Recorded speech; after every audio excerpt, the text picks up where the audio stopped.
Bom, pessoal, boa noite. Acho que a gente já pode começar. Em meu nome, em nome da Camila Garrote, que somos coordenadoras do curso, a gente queria dar boas-vindas a todos e todas e falar que é um prazer estar aqui com todos vocês. Lembrando os nossos combinados da aula passada, então a gente vai ter um momentinho de perguntas.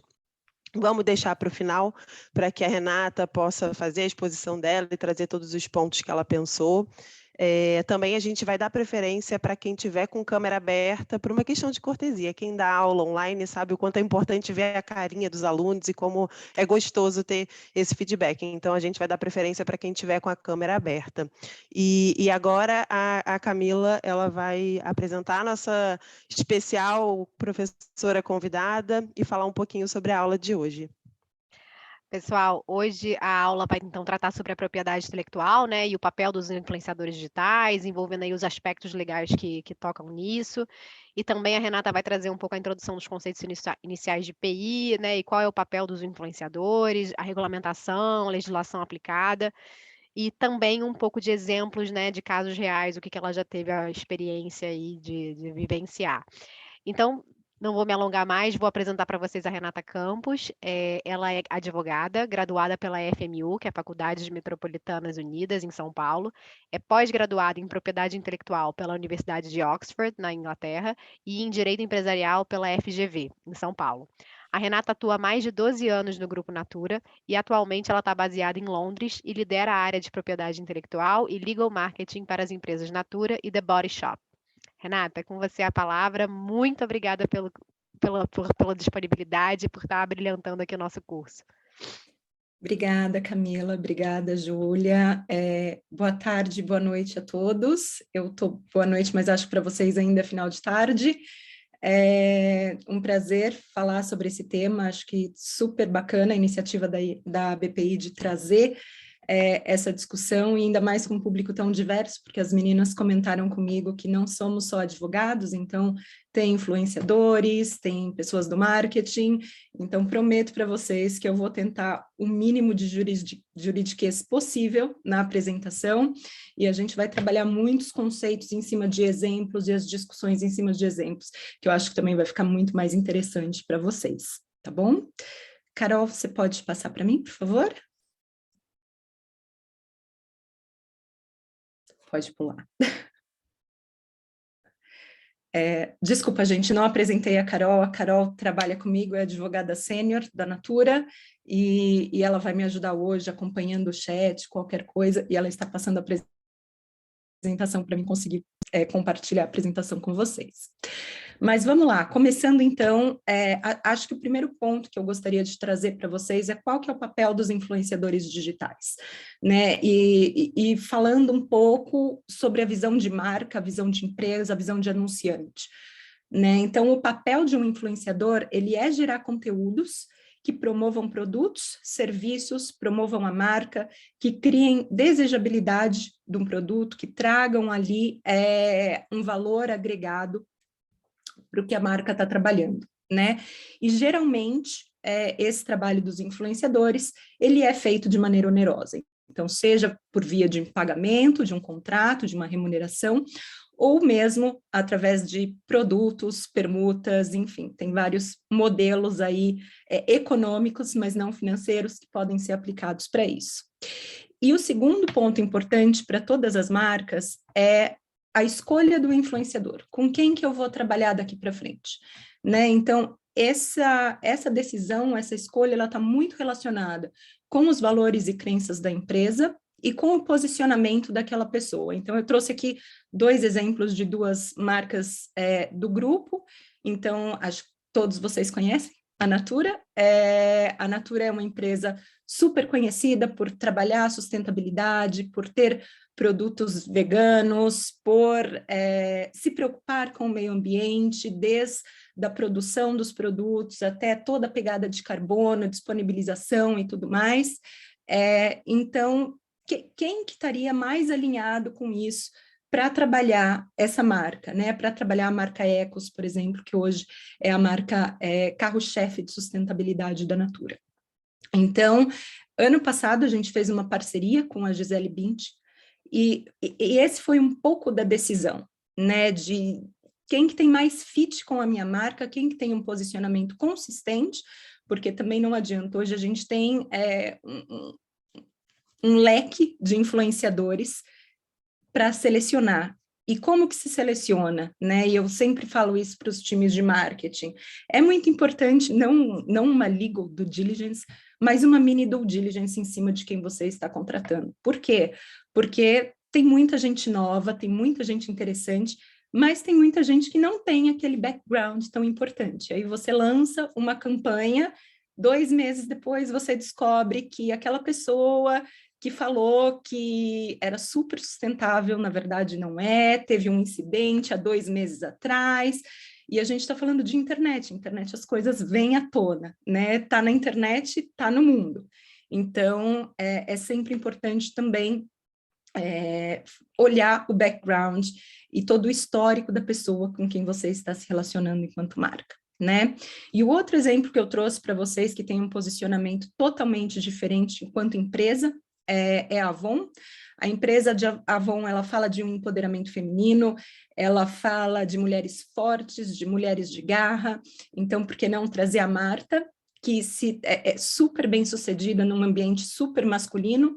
Então, tudo isso tem muito a ver com a escolha de uma marca e por que que a gente está trazendo essas pessoas para falarem e para serem embaixadoras do nosso papel, né? Do que essa marca quer comunicar.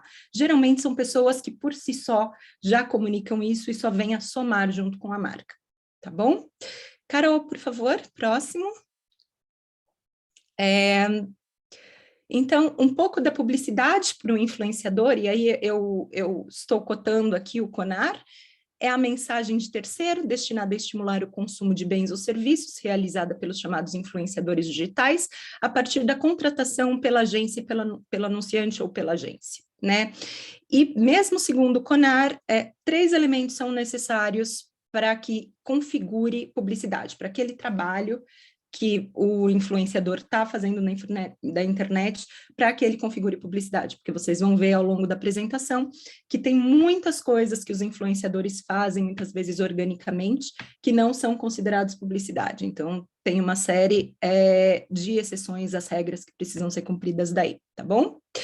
Primeiro ponto, tem que divulgar o produto, o serviço ou a marca. Tem que ter uma compensação ou uma relação comercial, como eu disse, não necessariamente só a pessoa que recebeu um cachê para fazer um post é considerado um influenciador, não. Outros tipos de remuneração também são aceitas para caracterizar publicidade. E o terceiro e o mais importante é a ingerência por parte do anunciante ou da agência. Então, eu tenho que conversar com o meu influenciador e falar, olha, eu quero um conteúdo assim, assado, mais parecido com isso, eu quero falar sobre esse tema, eu quero tantas fotos, eu quero tantos posts, tudo isso, claro, tem que estar muito bem regulado, fica aqui a recomendação de advogada, tem que estar muito regulado pelo contrato. Gente, eu não consigo ver as mensagens, eu estou vendo que elas estão pulando, se alguém puder acompanhar para mim, e se tiver algum ponto, de repente, Júlia ou Camila, que eu sei que a Carol agora está passando os slides para mim. Pode deixar, Renata. Pode ficar tranquila, Renata. Pode me parar e a gente vai atendendo o pessoal aí conforme a demanda. Você prefere que, então, se tiver pergunta, a gente vá te interrompendo? Pode fazer, eu não me incomodo. Se tiver alguma questão que está dentro aqui do debate, a gente pode tomar agora, não tem problema nenhum, tá bom? Combinado. Carol, próximo, por favor.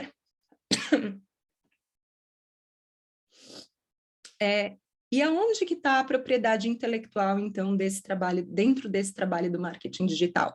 E por que a propriedade intelectual é tão relevante dentro do marketing digital?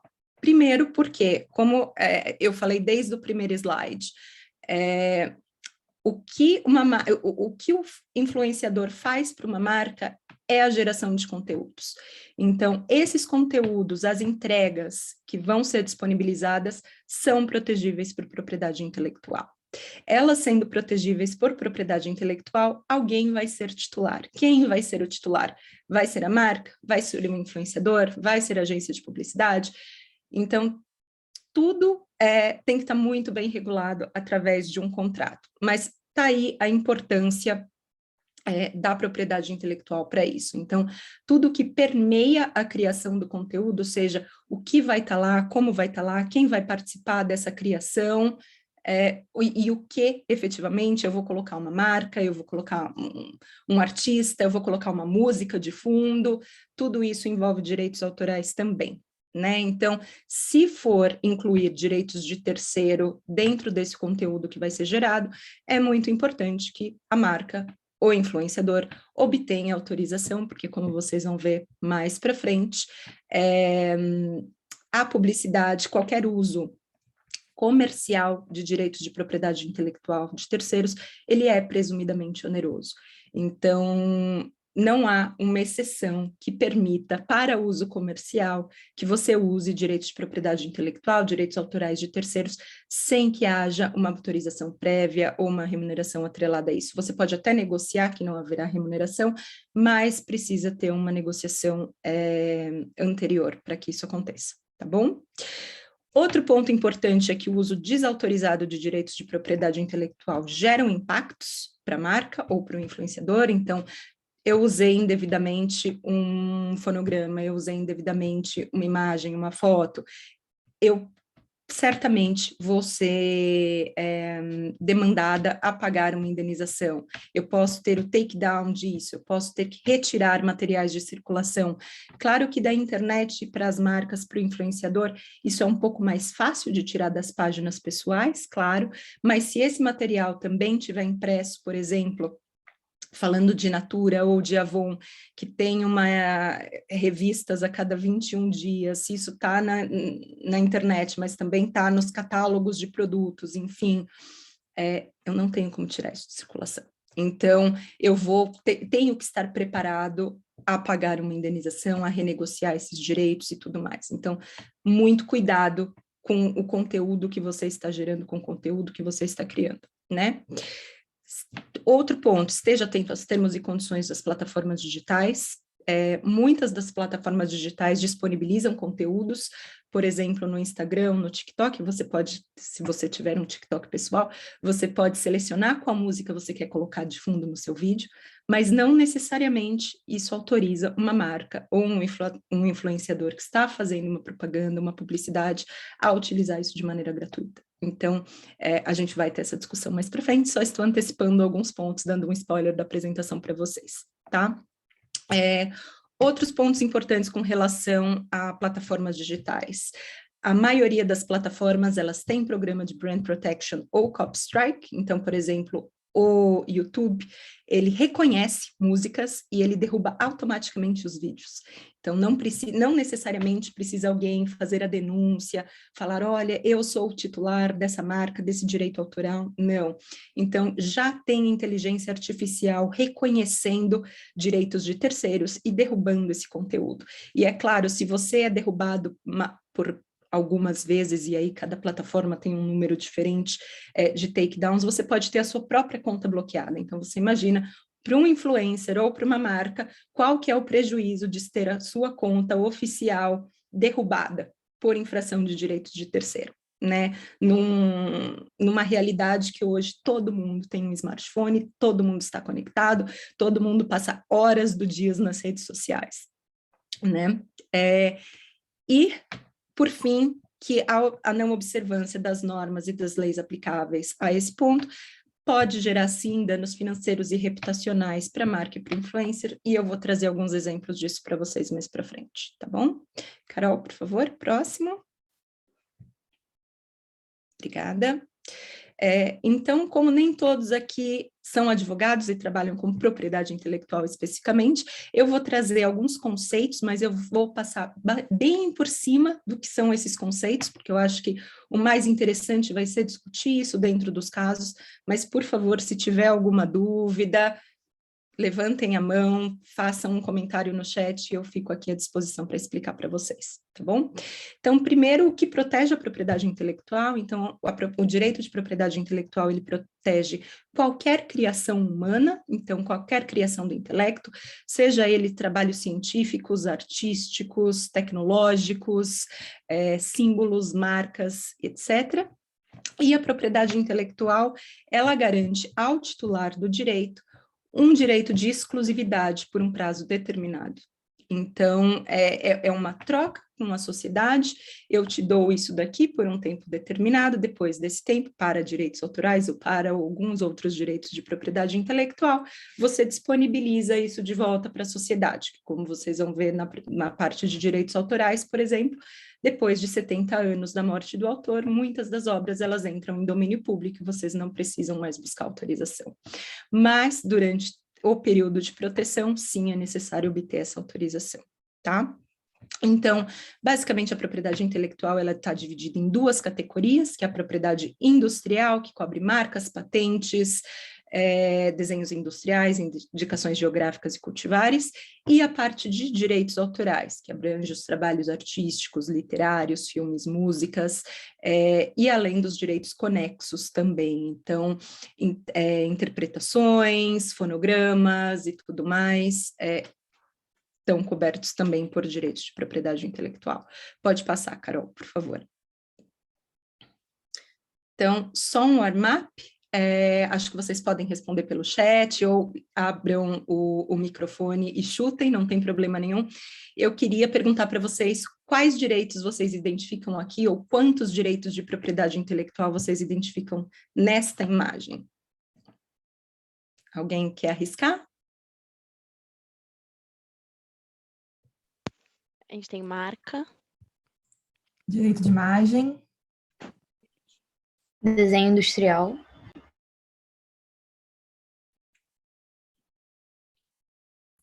Design da logo. Vamos lá, Carol, para o próximo. Ferreira, que tá sem microfone, botou marca, direito de imagem, direito sobre a ilustração. Então, olha, vocês estão cobrindo quase tudo. Pode passar para o próximo, Carol, por favor. Então, vamos lá. Primeiro ponto, direitos de imagem, do modelo ou do influencer, os direitos autorais do fotógrafo. Eu tenho a proteção por direitos autorais também do slogan, mas em alguns países eu posso ter até uma proteção marcária de slogan, não no Brasil. Eu tenho a marca, eu tenho o logo da The Body Shop, eu tenho o nome do produto, que pode ser registrado como marca, eu tenho os direitos de criação da agência, que são protegidos por direito autoral, eu posso ter a patente na formulação dos produtos, eu posso ter desenhos industriais das embalagens, e alguém também colocou, que todo mundo esquece, mas alguém mencionou, então parabéns para essa pessoa, os direitos da ilustração do produto. Então, você vê que em uma única foto eu posso ter um monte de pré-requisitos e um monte de direitos de propriedade intelectual incluídos, né? Vamos lá para o próximo, Carol? Para fins dessa apresentação, eu não vou entrar em todos os direitos de propriedade intelectual, eu vou me limitar a marcas e direitos autorais, porque são com esses dois direitos que os influenciadores vão trabalhar e que com as marcas vão trabalhar mais para publicidade, mas não necessariamente pode ter alguma coisa que envolva desenhos industriais e tudo mais, mas eu vou focar em marcas e eu vou focar em direitos autorais aqui. Então, o que é marca? E aí, conceito jurídico, não um conceito de marketing, tá bom? Porque eu sei que a gente tem algumas discussões com o time de marketing, não, mas isso não é marca. Enfim, juridicamente é. Então, marca é um sinal distintivo que visa identificar a origem e distinguir produtos ou serviços dos produtos e serviços do seu concorrente, né? Então, quais são os tipos de proteção? Eu posso ter a proteção na forma nominativa, que é basicamente o nome, a palavra. Então, dando exemplos aqui do grupo, Aesop, Natura, Avon, eu tenho a marca mista, que é o nome acompanhado do logo ou acompanhado de um design, que pode ser, inclusive, só uma estilização das letras, não necessariamente precisa ter um elemento figurativo atrelado. Eu tenho a marca figurativa, que é sim um elemento figurativo apenas, eu tenho as marcas tridimensionais, que são bastante icônicas, e passa para o próximo, Carol. E também eu tenho as marcas não convencionais, que aí nem todas ainda são aceitas na legislação brasileira, mas eu trouxe aqui para vocês porque a internet, ela é mundial, apesar de a gente saber que determinado site tem o target para Brasil, determinado site tem o target Estados Unidos, A acessibilidade, ela é global, então acho que vale a pena trazer isso aqui para vocês também. Tá? Então, temos marcas sonoras, temos marcas de cor, temos marcas de certificação coletivas ou olfativas. Pode passar, Carol. Quais que são os direitos, então, que o titular da marca tem? Né? Ele tem uma proteção dentro de classes de produtos ou serviços, então, se eu tenho uma marca para cosméticos, essa marca não é protegida para veículos automotivos, a menos que eu tenha uma marca de alto renome, que aí a marca de alto renome, ela ganha uma proteção em todas as classes de produto e serviço, mas aí você tem que provar reputação, unicidade, tem uma série de critérios para você alcançar esse reconhecimento no INPI, mas desculpa, gente, eu falei o dia inteiro em inglês, eu estou pensando nas palavras em inglês, isso é horrível, eu odiava essas pessoas, mas eu faço isso hoje em dia. Mas o padrão é que elas sejam protegidas dentro de classes de produtos e serviços específicos. A proteção, ela é territorial, então se eu tenho uma marca no Brasil, eu tenho um direito no Brasil, eu não tenho um direito na Argentina. Se eu quero uma proteção na Argentina, eu tenho que ir na Argentina, eu tenho que pedir essa marca lá também. Eu tenho a validade da marca, que é uma proteção pelo prazo de 10 anos, mas é um direito muito bom, porque eu posso renovar por prazos indeterminados. Então, eu vou renovando de 10 em 10 anos. Se eu pagar a anuidade, se eu usar essa marca, eu consigo manter ela para a eternidade, diferente de outros direitos de propriedade intelectual, onde eu tenho uma limitação temporal e após este prazo, o direito entra em domínio público. Então, a marca, ela não entra em domínio público se você estiver utilizando e se você estiver pagando a anuidade dela. Mas o que importa para esta aula é a premissa de exclusividade da marca registrada, porque o titular, ele tem o direito de impedir terceiros de usar a marca, e ele tem o direito de impedir terceiros que a utilizem de maneira indevida ou que de alguma maneira seja prejudicial à integridade material ou à reputação da marca. Então, aqui eu coloquei 2 artigos para vocês da LPI, mas sei que todos vocês já ouviram falar na LPI, têm acesso, então eu não vou ficar também muito no juridiquês, porque eu quero chegar logo na parte interessante para a gente falar, mas eu queria deixar aqui claro que comete crime contra registro de marca quem reproduz, sem autorização do titular, no todo ou em parte marca registrada ou a imita de modo a gerar confusão. Por que eu quero falar isso? Passa para o próximo, Carol. Ah, desculpa, faltou um slide. Além disso, antes dos meus exemplos, além disso, eu queria trazer a parte de concorrência desleal, que também está na LPI. Então, a parte de concorrência desleal eu tenho que manter o meu business e eu tenho que ser fair da forma que eu estou competindo com o meu concorrente. Então, qualquer atividade que vise desviar clientela, denegrir a imagem de um concorrente ou diminuir um produto, um serviço ou uma marca que cria ali um dano reputacional pode ser considerado ou caracterizado um ato de concorrência desleal, e isso também é um crime contra a proteção da propriedade industrial, mas agora sim, eu vou chegar onde eu queria, pode passar para o próximo, Carol. Eu só queria passar esses conceitos para vocês, para a gente começar as discussões interessantes.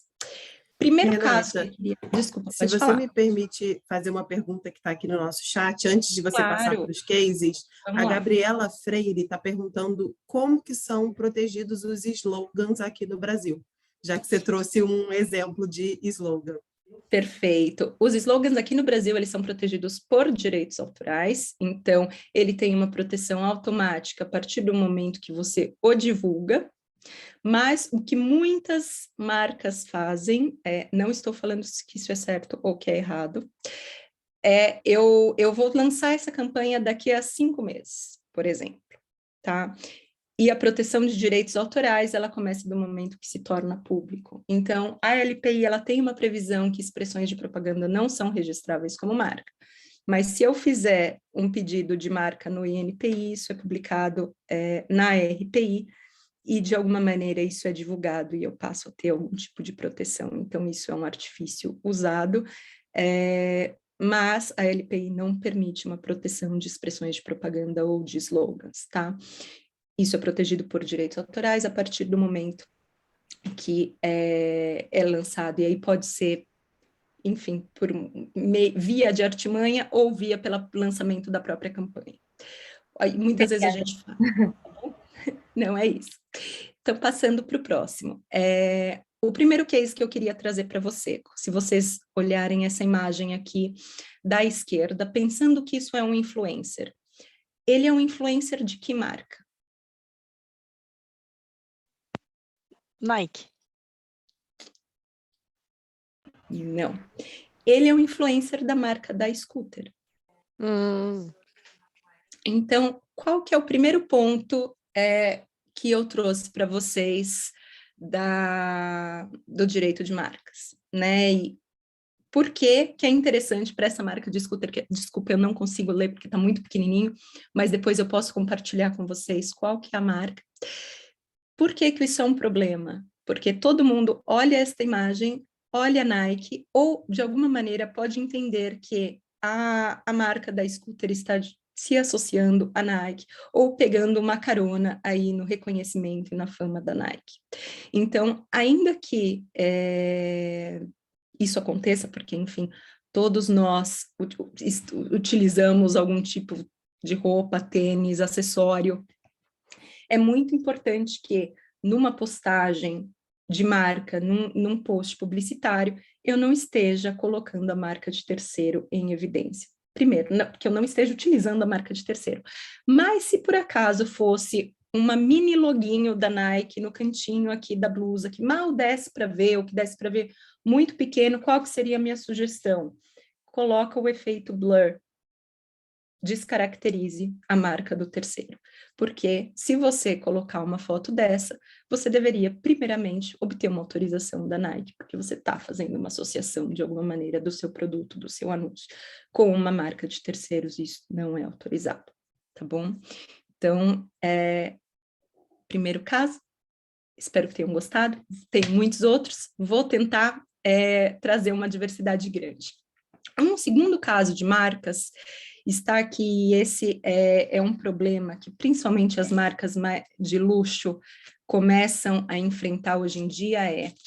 Hoje em dia todo mundo tem um smartphone, todo mundo quer virar, todo mundo não, mas muitas pessoas querem virar blogueiros, influencers, youtubers, e começam a fazer propagandas orgânicas sobre a marca, colocar um tag na marca e tudo mais. Então, essa notícia diz basicamente que novas estrelas do Instagram estão fazendo posts falsos de conteúdos para marcas. Então, essa menina, ela está num evento, enfim, onde tem esse carrinho com a marca da Chanel, e ela fez um post sobre isso, como se ela fosse uma influencer da Chanel. Enfim, tem problema isso? Pensa enquanto Chanel, ela tem um padrão de publicidade, de anúncio, um padrão nível de qualidade, ela seleciona quem que ela quer trabalhar com a marca, quem que vai trabalhar com a marca e tudo mais. Qualquer pessoa pode ser um representante dessa marca? Não. Então, as marcas, elas começam a ter também, poxa, será que isso é um conteúdo da Chanel? Nossa, perdeu a qualidade, né? Não é o mesmo público. O que aconteceu com a Chanel? Isso acontece bastante, mas especificamente para este caso, se você pensar, essa menina, ela tem 1.000 seguidores. Vale a pena você criar um buzz, mandar uma notificação para essa pessoa ou não? Vale a pena, deixa passar em branco, provavelmente pouca gente vai ter acesso a essa demanda. Se a marca, de repente, manda uma notificação para um caso desse e essa influencer publica essa notificação ou fala, poxa vida, eu sou super fã da marca, estou aqui me esforçando, comecei agora minha carreira como influencer, recebo isso, estou super chateada.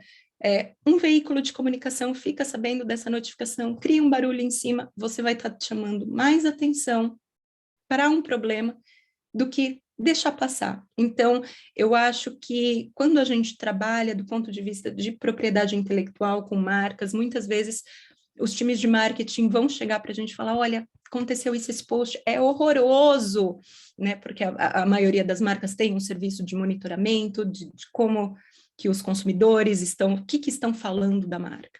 E pode ser que tenha algum conteúdo que não tenha nada a ver com a marca, com as crenças da marca, com a linguagem da marca, mas a pessoa tem 500 seguidores, tem 1.000 seguidores. Vale a pena você criar um barulho para tirar, fazer o takedown desse post, ou simplesmente deixa passar, pouca gente vai ver, pouca gente vai ter acesso. Claro, é uma decisão da marca, depende do conteúdo, depende do apetite da marca, mas é isso que eu sempre falo para os meus times de marketing ponderarem. Vale a pena? É isso mesmo? Tem um risco disso viralizar e ser ruim reputacionalmente para a marca? Então, fica aí também uma análise que deve ser feita quando a gente está trabalhando com isso. Carol, passa para o próximo, por favor. Esses eu adoro, eu não sei se vocês conhecem, mas se vocês não conhecem e trabalham com marcas fashion ou de cosméticos, por favor, sigam esses perfis. Esses perfis, eles são o terror do departamento jurídico e do departamento de relações públicas de qualquer marca do setor. Diet Prada é ótimo, gente, é verdade. Por favor, sigam. Se vocês não seguem, eu fico sabendo de cada coisa por ali, mas rezo todos os dias de manhã para minhas marquinhas não aparecerem em nenhuma notícia ali. Basicamente, o que são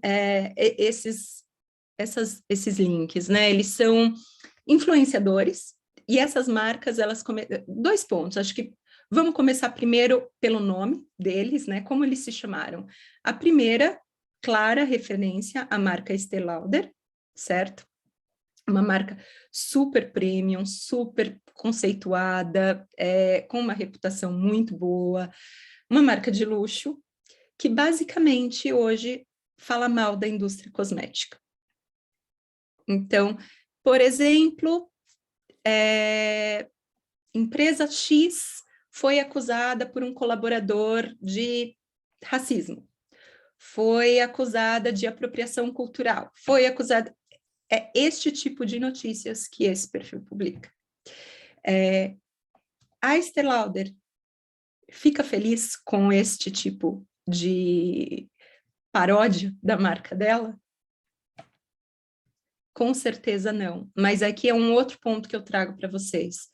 Vale a pena você brigar com este tipo de influenciador?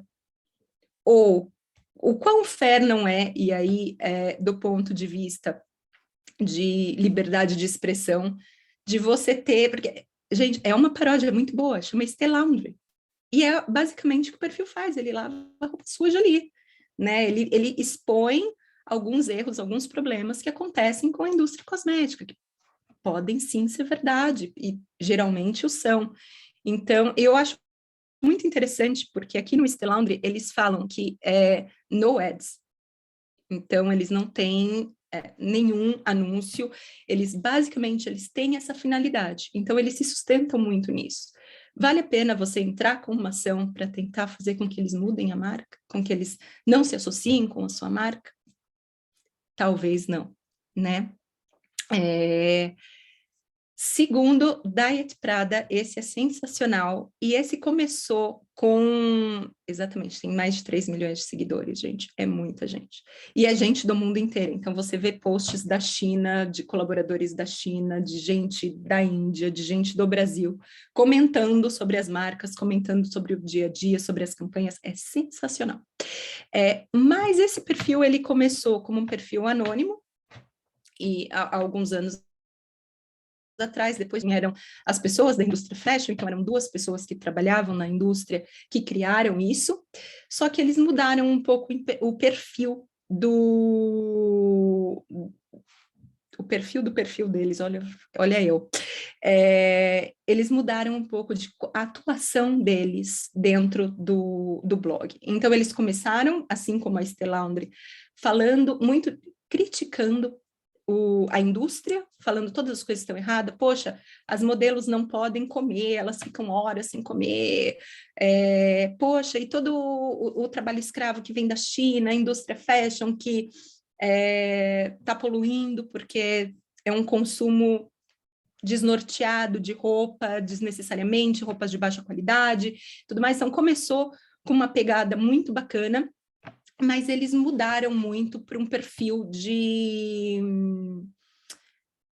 advertisement, com um perfil de, eu vou promover aqui, eu vou comentar da gravidez da Rihanna. Então eles viraram realmente um blogueiro, um influencer, e eles ainda têm um perfil de crítica, mas eles já estão mais mudando de lado.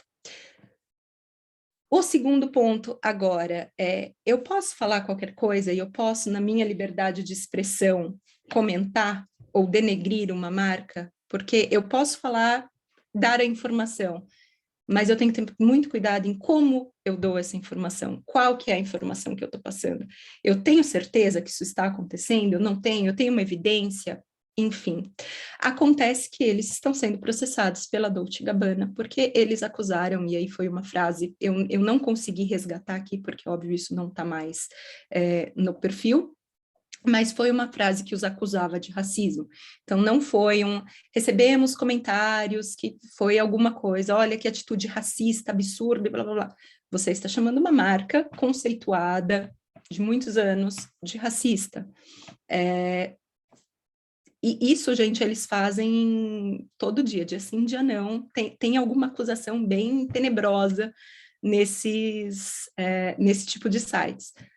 Porém, mesma coisa para as marcas. E tem os dois lados. Tem coisas que vale a pena a gente apurar se realmente não temos um problema dentro de casa e precisamos atuar nesse sentido, ou poxa, isso daqui é terrível, nós não trabalhamos dessa maneira, e se não trabalhamos dessa maneira, vale a pena a gente ir atrás de uma reparação por conta do prejuízo reputacional que eu tive disso?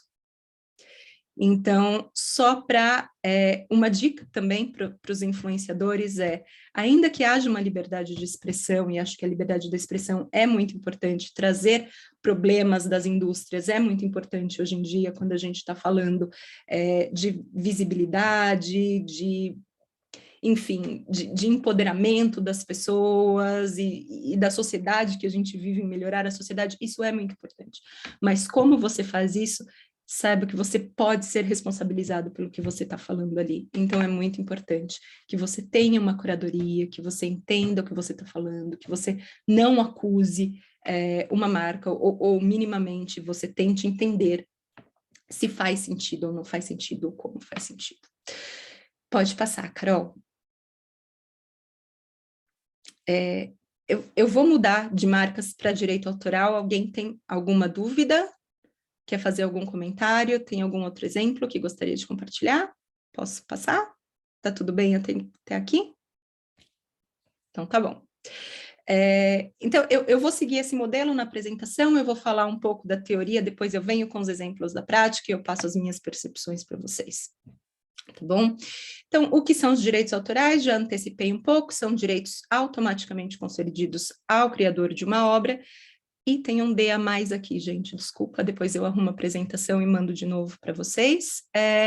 Mas ele tem um prazo de duração, ele dura por 70 anos, via de regra contados da morte do autor, mas também, dependendo da obra, tem algumas exceções que pedem da data de publicação da obra, da data de primeira divulgação da obra.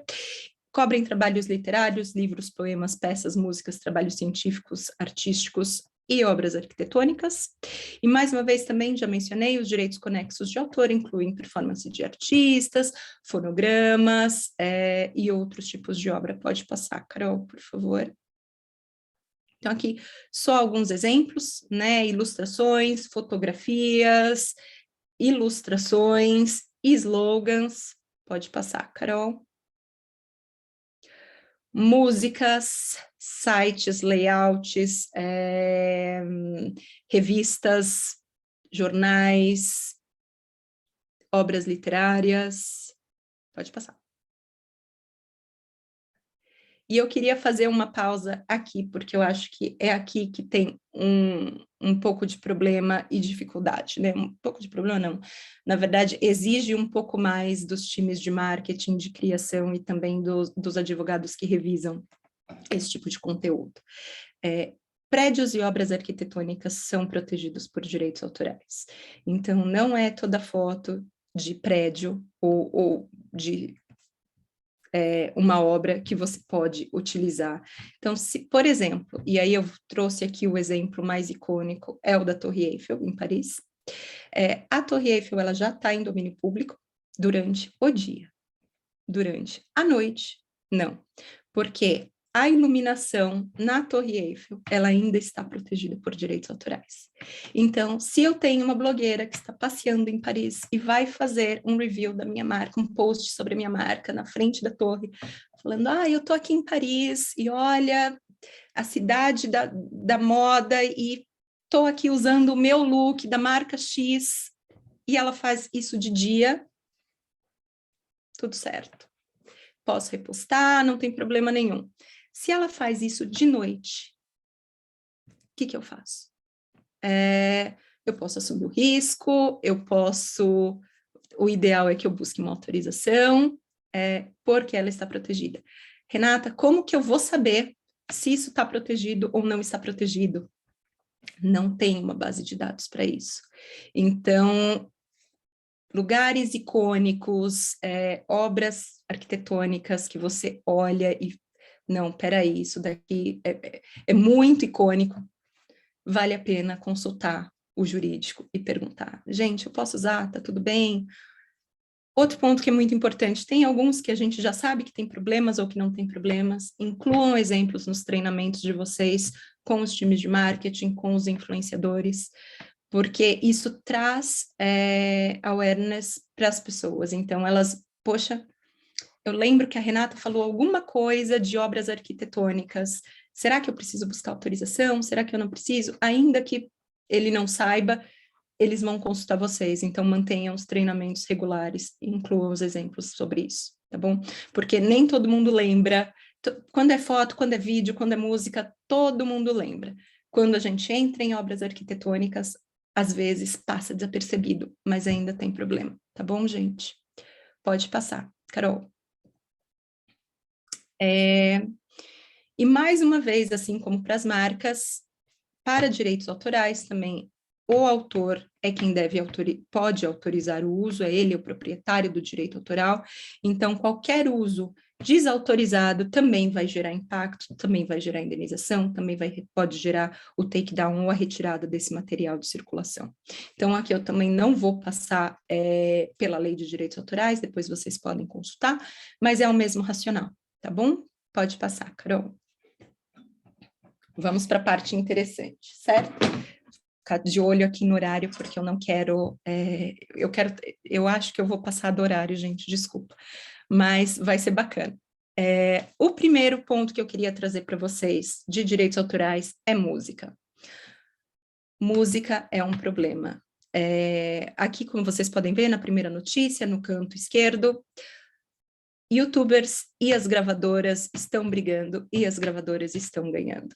Então, se você vai fazer um conteúdo comercial e você quer utilizar uma música, seja ela de fundo, porque o próprio Instagram, o próprio TikTok disponibilizam essa ferramenta, busquem autorização dos detentores de direitos autorais dessa música. Se vocês lerem os termos e condições das plataformas digitais, o uso das músicas está autorizado para fins não comerciais. Para fins comerciais, o uso deve ser autorizado. E você marca, ao repostar conteúdos de influenciadores, porque muitas vezes não são os grandes influenciadores, mas é um influenciador ou um consumidor que fez um post super bacana, como esta menina aqui na foto embaixo, fez um post super bacana para usando o produto da The Body Shop, mostrando como que ela se maqueia, e o pessoal queria repostar isso, mas tinha uma música do Harry Styles. Posso repostar? ou eu tenho que buscar a autorização do Harry Styles? Porque a pessoa, em sua página pessoal, que gerou este conteúdo, ela não precisa de autorização. Mas eu, enquanto marca, a partir do momento que eu reposto este conteúdo vira publicidade e eu vou precisar de uma autorização. E acredite em mim, vocês não vão querer receber uma notificação de uma gravadora que achou um vídeo no YouTube desde 2012 que você repostou usando uma música de fundo e não pagou por isso. Então, fiquem atentos, porque, principalmente, ferramentas como o YouTube, eles nem permitem mais que você utilize, mas Instagram, TikTok, tá aí e vocês podem receber uma notificação. Como eu disse, hoje eu acho que vocês vão ter uma aula também sobre takedown. As plataformas digitais e as marcas ou as gravadoras, elas têm uma inteligência artificial que busca isso na internet, então é muito fácil você identificar quem está infringindo seus direitos hoje em dia, tá bom? O segundo caso que eu queria trazer para vocês é da família Kardashian, e eu vou ser muito sincera com vocês, eu podia fazer esta apresentação inteira com exemplos da família Kardashian, mas eu resolvi diversificar, então eu só vou trazer alguns, tá bom? E este é o primeiro. Como falar de marketing digital e não falar da Kim Kardashian? Na verdade, acho que talvez vocês já tenham escutado falar deste caso, mas a Kim Kardashian postou essa foto com o ex-marido, Kanye West, porque, querendo ou não, agora eu já sei algumas coisas da família Kardashian por conta de todos esses bafafás que elas têm no mundo digital. Ela postou esta foto falando "We got love", mas essa foto não era dela. Essa foto foi tirada por um fotógrafo, e este fotógrafo, um paparazzi, e este paparazzi processou ela por uso indevido dos direitos autorais dele, porque ela colocou isso nas redes sociais dela e ela não teve autorização do paparazzi, ela não comprou essa foto, então ele processou ela perdeu essa disputa, mas como uma boa Kardashian, ela não saiu por baixo. Ela contratou um personal paparazzi e agora ela tem todas as fotos que ela quiser usar postando, então ele segue ela e ela tem todas as fotos do mundo, ela não precisa mais roubar fotos de paparazzi por aí, mas isso foi super anunciado. Então, se você é um influencer ou se você é uma marca, atenção a isso também, não é porque essa foto foi publicada numa revista, num jornal, ou que ela está na internet, que você pode utilizar ela para fazer campanha para a sua marca, nem mesmo os influencers, tá bom? Nem mesmo sendo uma foto do próprio influencer. Então, esse é mais um exemplo que eu queria trazer para vocês. E aí, puxando um pouco agora para o exemplo dentro de casa, né? Eu queria trazer uma foto que um consumidor postou para The Body Shop. Então, na verdade foi um casal super bacana, eles postaram essa foto falando, nosso dia de spa, colocaram o tag @TheBodyShop, colocaram várias hashtags @TheBodyShop, e a The Body Shop adorou essa imagem, falou, gente, que legal, olha que imagem bacana, bem produzida, olha que comentário legal, e aí eu trouxe a mensagem e o que a gente costuma fazer em inglês, porque ainda está em processo de tradução, muito do que a gente faz para todos os países, mas eu queria contar para vocês o que a gente tem, tá? Então, quero repostar esse conteúdo, isso não é um influenciador, isso foi um conteúdo gerado organicamente por um consumidor, por um admirador da marca, gostei, quero usar, o que eu faço, Renata? Veja bem, esta foto, eu sei se é um fotógrafo ou se eles têm um tripé e tiraram uma foto ali? Não tenho como saber, né? Eu sei que eles estão ali dentro da banheira, mas hoje em dia eles podem ter um tripé, colocado um timer e batido essa foto. Então, eu nem sei quem que é o titular dessa foto ou não.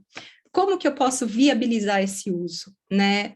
E aí eu digo viabilizar numa maneira mais atual possível, porque no processo de marketing e no time to market, inviabiliza eu falar para eles, entre em contato com essa pessoa, pergunta quem foi o fotógrafo, pergunta quem são essas duas pessoas, enfim, já foi, eu quero ser rápido, essa pessoa postou a foto ontem, me marcou, eu quero gerar awareness para isso, daqui a 2 horas, como que eu faço isso? Né? Então, a gente implementou uma política global de mídias sociais e de repostagens, a gente entra em contato com a pessoa, e aí tem aqui um texto super bacana, nossa, obrigada, que foto sensacional, realmente foi uma foto sensacional, quero utilizar, se você me autoriza a utilizar, por favor, responda sim, The Body Shop, e tenha ciência que você está confirmando os termos e condições de uso que estão aqui no meu site.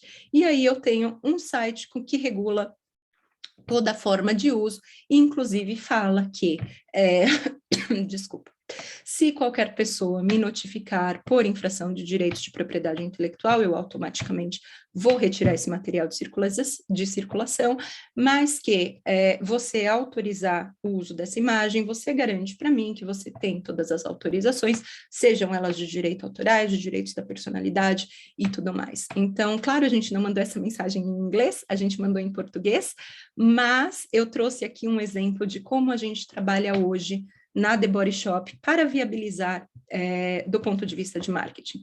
Isso tem risco zero? Não, não tem risco zero.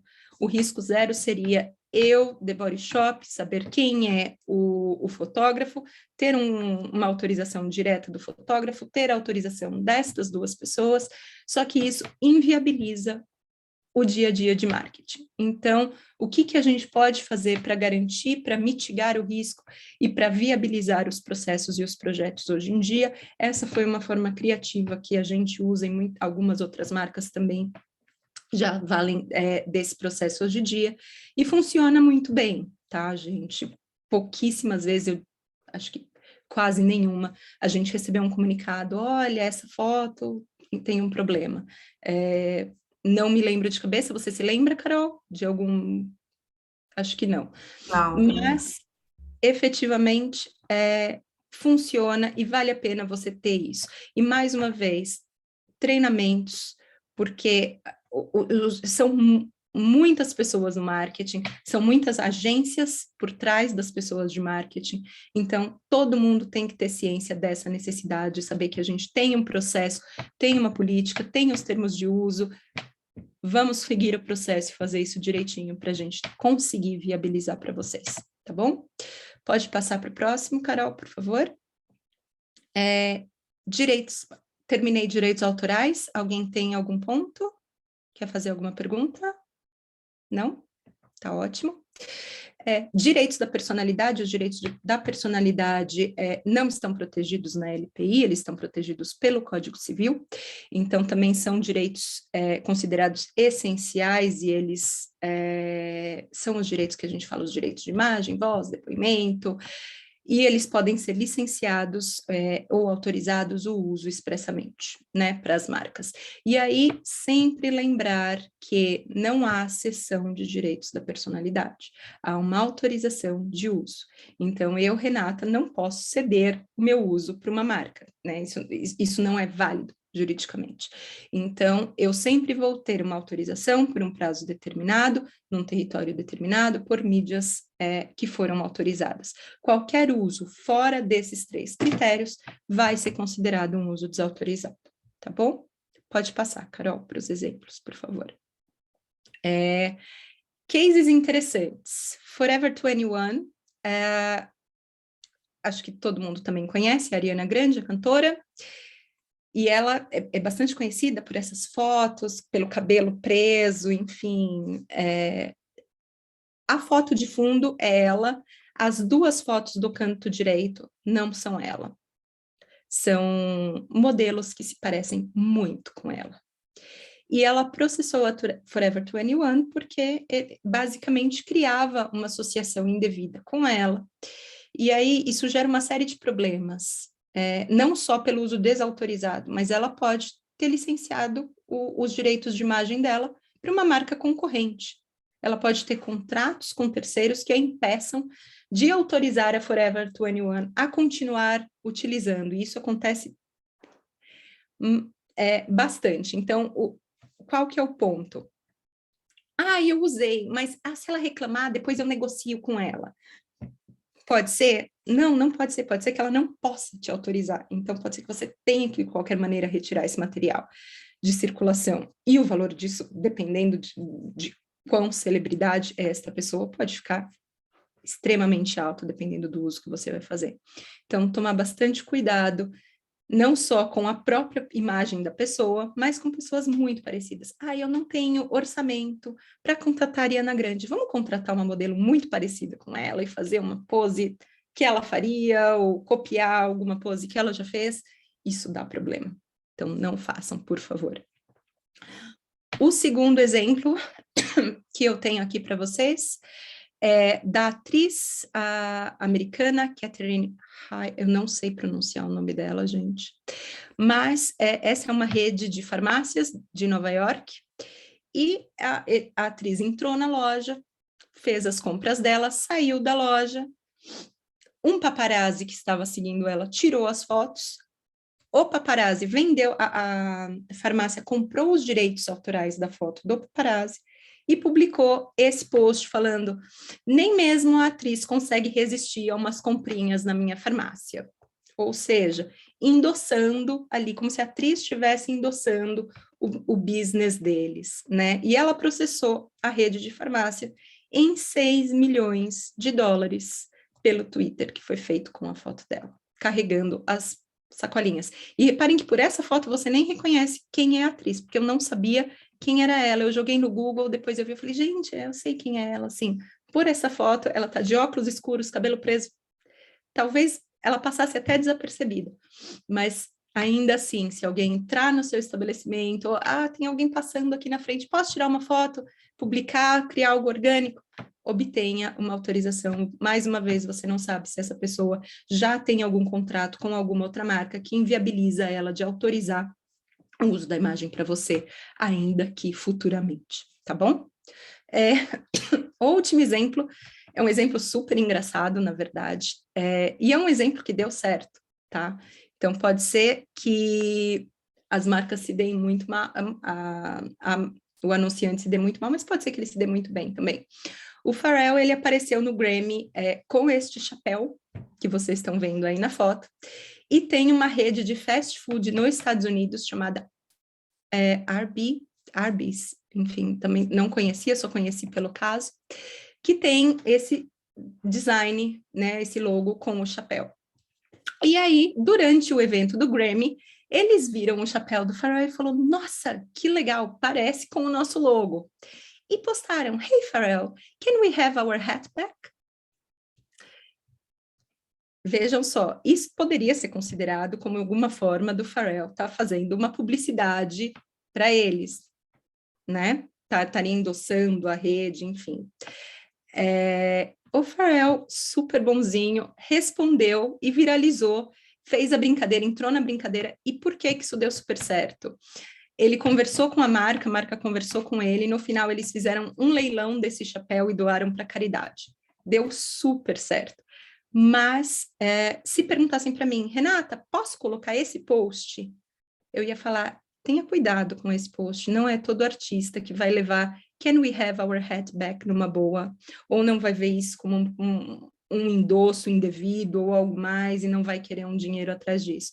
Talvez uma brincadeira com nice hat, Pharrell, seria mais adequado, porque também a gente está falando de internet, as marcas se conversam, os artistas se conversam, e acho que isso tem que ocorrer de uma forma orgânica. Então, não é nem tanto pela brincadeira que foi feita com o artista, mas é pelo que está escrito ali. O que está escrito ali tem um pouco de risco, mas deu super certo no final do dia.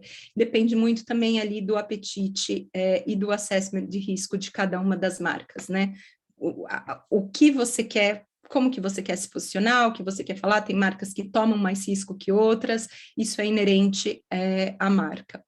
Mas só para trazer que não são só exemplos ruins, tem alguns que dão certo também. Pode passar, Carol. Renata, antes de você mudar de slide, posso trazer uma perguntinha aqui da Denise Cruz? Pode. Ela está perguntando assim, no caso de direitos de personalidade, como colocar no contrato de um influencer? Seria licenciamento? Eu já vi muitos contratos colocarem que será cessão de direitos da personalidade por período indeterminado e de forma irrevogável. Eu, Renata, não recomendaria que fosse feito desta forma, tá? Como eu falei, os direitos da personalidade, eles não são passíveis de cessão. Então, a maneira mais correta seria uma autorização ou um licenciamento por prazo determinado, especificando quais são as mídias e qual é o território que vai ser utilizado, tá? O risco de você levar esse contrato isso vai ser anulado, né? Essa cláusula, ela é nula. O direito de imagem, ele não vai ser cedido, ainda que você coloque em contrato que eu tenho uma cessão por prazo. E assim, indeterminado também é bastante complicado, né? Imagine só, eu hoje, Renata, tenho 1.000 seguidores, e eu cedo a minha imagem por você por 10 mil reais. Amanhã eu vou para o BBB, eu viro a Renata e eu tenho 7 milhões de seguidores. O preço que você está me pagando está correto para o meu posicionamento atual e para o meu alcance atual? Então, esse contrato ele vai ter uma série de problemas, né? Não necessariamente a pessoa ela vai estar no mesmo momento de carreira, ele impede, talvez, essa pessoa de trabalhar com outras marcas, porque muitas vezes eu coloco, por exemplo, nos meus contratos com influencers, que eles não têm nenhum contrato com terceiros que impeçam eles, por exemplo, de me dar uma exclusividade. E aí, imagina, eu, Renata, que tinha 10 mil seguidores, autorizei a Natura a usar a minha imagem por prazo indeterminado, e amanhã eu fiquei super famosa, recebo uma oferta da L'Oréal, me oferecendo 50 vezes o valor do cachê que a Natura me paga, e eu vou ter que falar não, porque eu tenho um contrato por prazo indeterminado com a Natura. Então, acho que não vale a pena seguir dessa forma. O ideal é que realmente seja negociado o uso, uma autorização de uso.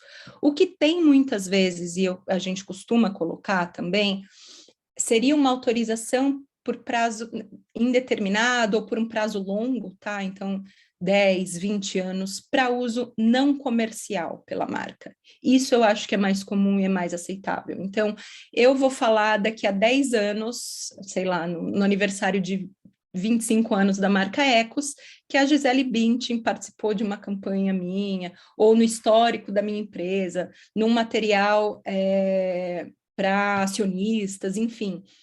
Isso não, algo que não seja comercial.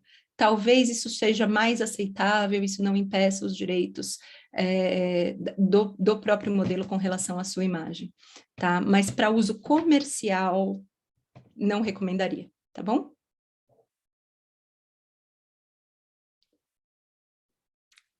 Tá ótimo.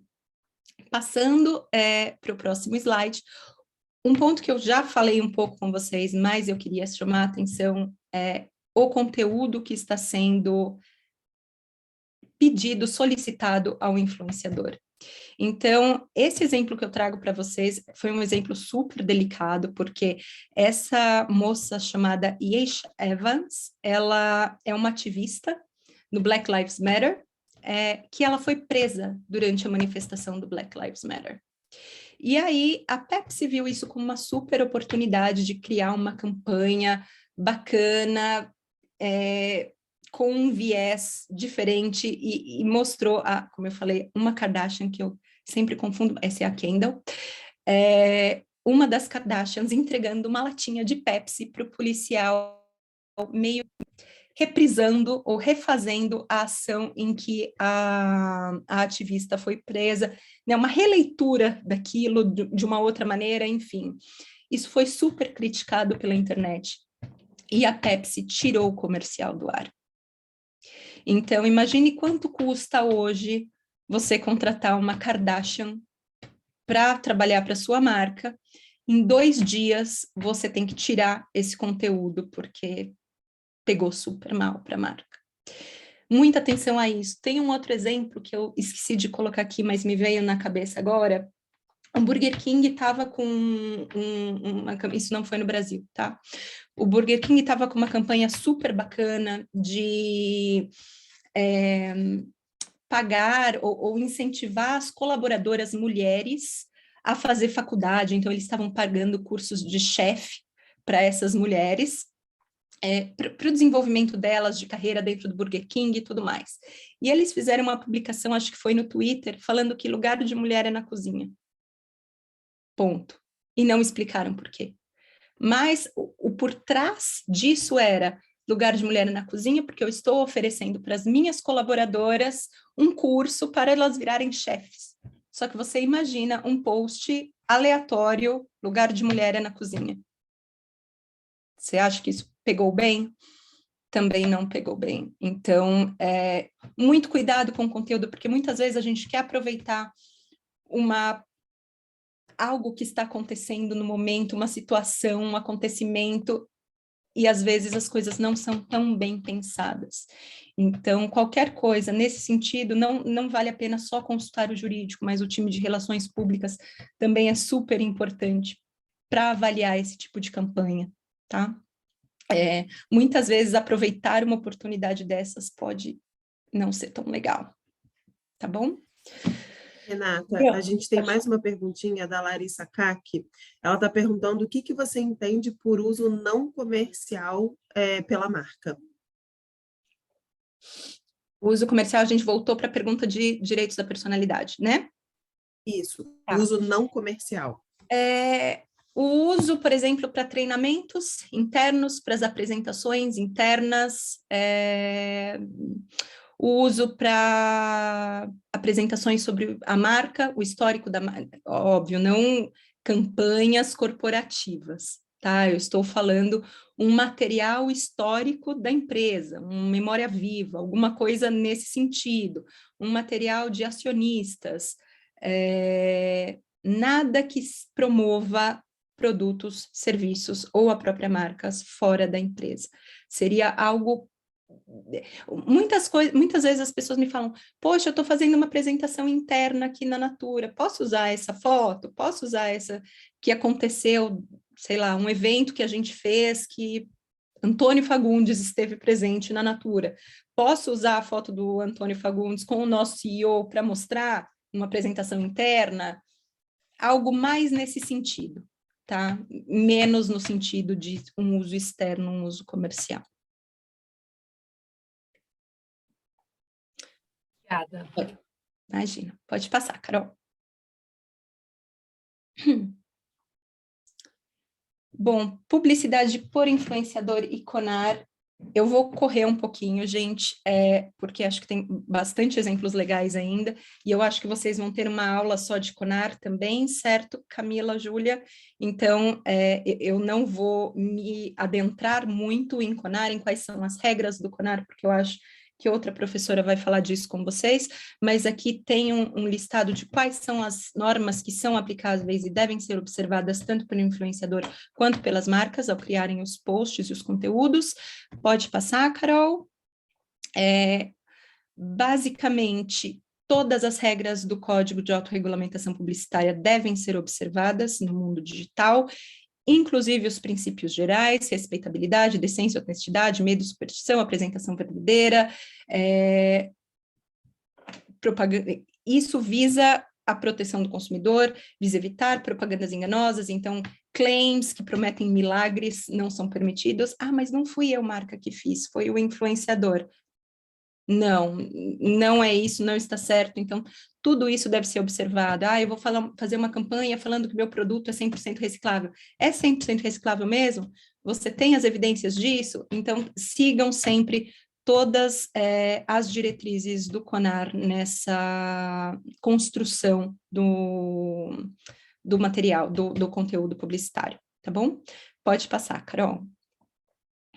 Mesma coisa, Código de Defesa do Consumidor, nisso é muito similar, né? É a proteção do consumidor contra a publicidade enganosa ou abusiva, e aí tem uma série de restrições do que pode ser feito e como deve ser feito, então eu sei que outra pessoa vai entrar nisso, eu estou correndo porque eu quero muito passar os exemplos com vocês e eu ainda tenho um monte de slides. Pode passar, Carol. As sanções que são adotadas em Conar e Procon também não vou passar com vocês, mas está aí, depois vocês podem consultar se tiver alguma dúvida. Pode ir, Carol. vamos lá. Alguns highlights que eu acho que vale a pena a gente parar e falar. Primeiro ponto que está tanto nas normas de CONAR quanto nas normas de defesa do consumidor o conteúdo publicitário deve ser identificado como tal. Então, se eu sou uma blogueira, se eu sou a Selena Gomez, não importa quem que está fazendo esse anúncio. Ah, mas a Selena Gomez com certeza não ia fazer uma propaganda de graça para a Coca-Cola, tomando uma Coca-Cola no canudinho de vestido vermelho com a cor da Coca-Cola. Ela fez o post, ela precisa colocar. Então, vocês podem ver que até Selena Gomez teve que não refazer o post, mas editar o post para incluir o ad. Então, no guia do CONAR de influenciadores, tem ali as recomendações de quais são as hashtags que devem ser utilizadas. Sigam isso para evitar qualquer problema, porque consumidores, concorrentes podem reclamar, você vai ter que fazer essa adequação, então já façam desde o começo, isso é princípio básico, e acho que está bem claro para todo mundo, mas pode passar, Carol. Mensagens ativadas, então, basicamente, mensagens ativadas são os brindes e os recebidos. Isso é importante, porque nem todo mundo que recebe o produto, ele é remunerado pela marca, ou a marca tem a gestão editorial do conteúdo. Então, eu posso mandar o meu produto, um presente, para o Google Gloss, por exemplo, e ele pode gostar tanto, e ele mesmo fala, nossa, que legal, olha esse produto da The Body Shop, adorei, tem um cheiro super gostoso, enfim. Isso não é considerado publicidade. Por quê? Porque eu não tenho gestão. Lembram dos 3 critérios que eu passei lá num dos primeiros slides com vocês? Eu não tenho gestão sobre o conteúdo, então isso não é considerado publicidade. O post feito pelo influenciador. A partir do momento, eu acho que você pode passar para o próximo, que talvez seja o próximo. Isso, obrigada. A partir do momento que eu decido republicar, então, adorei esse review do Google Gloss, deu super certo, não paguei ele fez o post para mim, quero repostar. A partir do momento que eu reposto, isso vai ser entendido como publicidade. Então, aquele primeiro post que o Google Gloss fez, não necessariamente ele precisa seguir as normas, assim, deveria seguir as normas do CONAR, tá, gente? Mas a marca não seria responsável por qualquer problema no post feito pelo Google Gloss, porque eu não tive o vínculo editorial, né, a ingerência editorial sobre o conteúdo dele. A partir do momento que eu repostei, isso vira publicidade e eu tenho responsabilidade. Então, se aquele post teve algum problema, eu vou ter algum problema também. Então, muito com cuidado com o que a gente está repostando, para garantir que não tem direito de propriedade intelectual de terceiros que deveriam ser autorizados e não estão, que não estão cumprindo as normas do CONAR por qualquer motivo, porque isso vai ser considerado publicidade e deveria estar adequado. Pode passar, Carol. Colaboradores, né? Esse é um outro modelo de influenciadores que é muito tendência hoje em dia, né? Então, aqui eu estou trazendo um exemplo da Natura. Na Natura, a gente identificou diversos colaboradores que, assim, eles têm um perfil realmente de blogueiro, eles já faziam conteúdo sobre a marca, e por que não, né? Quem conhece melhor os nossos produtos que as pessoas que estão ali todo dia trabalhando de alguma maneira para a marca, para esses produtos. Então, a gente resolveu não patrocinar, eu não diria patrocinar, mas eu diria incentivar esse tipo de iniciativa dentro dos colaboradores. Então, basicamente, foi feita uma seleção dentro dos colaboradores que gostariam de ser parte do grupo de influenciadores colaboradores da Natura, e a Natura passa a mandar produtos para esses colaboradores. E aí eles fazem os posts. Hoje a gente não tem nenhuma gestão sobre esses posts, porém, óbvio, foi dado um treinamento bastante rigoroso para eles, do que eles podem e não publicar, como que eles devem publicar, não que eles podem publicar do ponto de vista editorial, mas como eles devem publicar, quais são as normas do CONAR, quais são as normas de direito do consumidor, o que é propriedade intelectual, porque, óbvio, pessoas do jurídico sabem, mas a pessoa de TI que hoje está fazendo isso talvez não tenha conhecimento nenhum, não precisa ter, mas bacana. Então, a gente tem um projeto nesse sentido, 2 pontos que eu queria chamar atenção. Primeiro, qualquer programa nesse sentido vale muito a pena a área trabalhista ser consultada, né? Porque certamente pessoas que não têm no seu job description a criação de conteúdos para a marca vão passar a fazer isso. Então, tenham um aval da área trabalhista em como fazer isso, acho que é muito importante.